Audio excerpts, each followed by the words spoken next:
Bertemu lagi dengan Sri Giantini di sini. Di video ini saya akan membahas tentang genre-based writing. Jadi, dalam menulis kita harus memperhatikan jenis teks yang akan ditulis. Dan ini sangat membantu untuk membuat karya tulis kita menjadi lebih baik.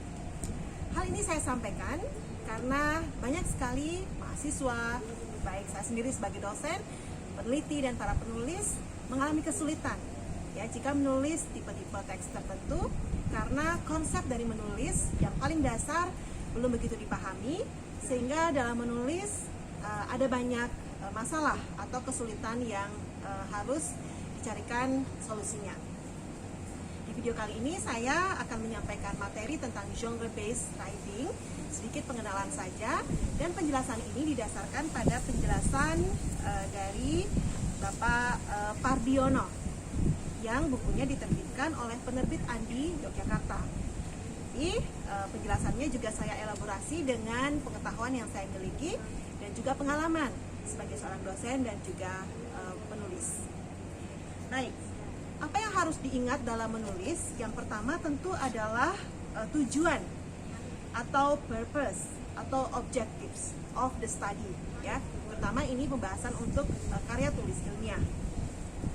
Kemudian ada juga yang harus diingat adalah struktur retorik atau rhetorical structure dan realisasi penggunaan bentuk kebahasaan atau linguistic realization atau grammatical patterns.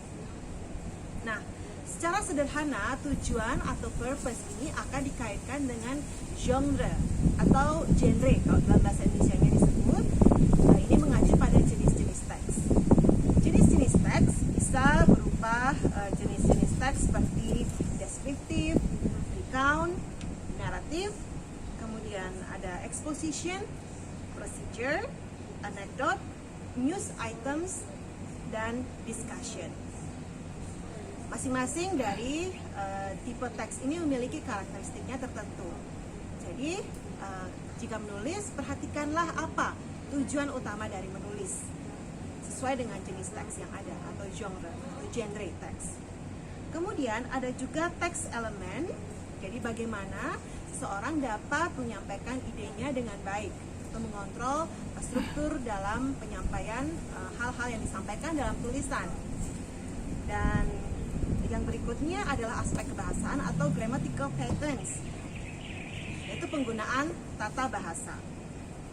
Nah, dari genre sendiri dapat didefinisikan sebagai jenis teks atau text type yang berfungsi sebagai pola rujukan atau frame of reference, sehingga suatu teks dapat dibuat dengan efektif dari sisi ketepatan tujuan, juga pemilihan dan penyusunan teks elemen, serta ketepatan dalam penggunaan bahasa.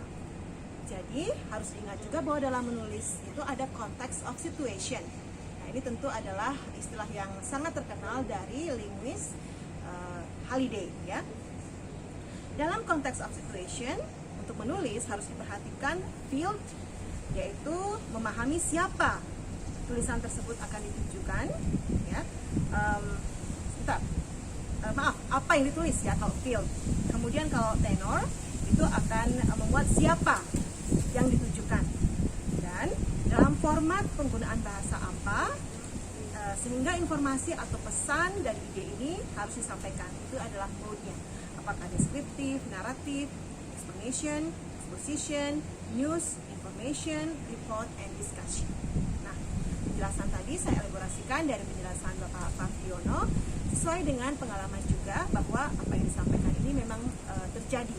Sehingga jika menulis yang baik harus mengetahui dulu tujuannya, kemudian juga memperhatikan bagaimana urutan ide disampaikan, dan yang terakhir penggunaan bahasa yang tepat. Nah, sekian dulu untuk awal pengenalan dari genre-based writing. Mudah-mudahan dalam video-video berikutnya saya bisa mengelaborasi lagi dengan lebih baik dan lengkap. Jangan lupa share, like, dan subscribe channel ini. Semoga bermanfaat dan kita jumpa lagi dalam video-video berikutnya. Sampai jumpa.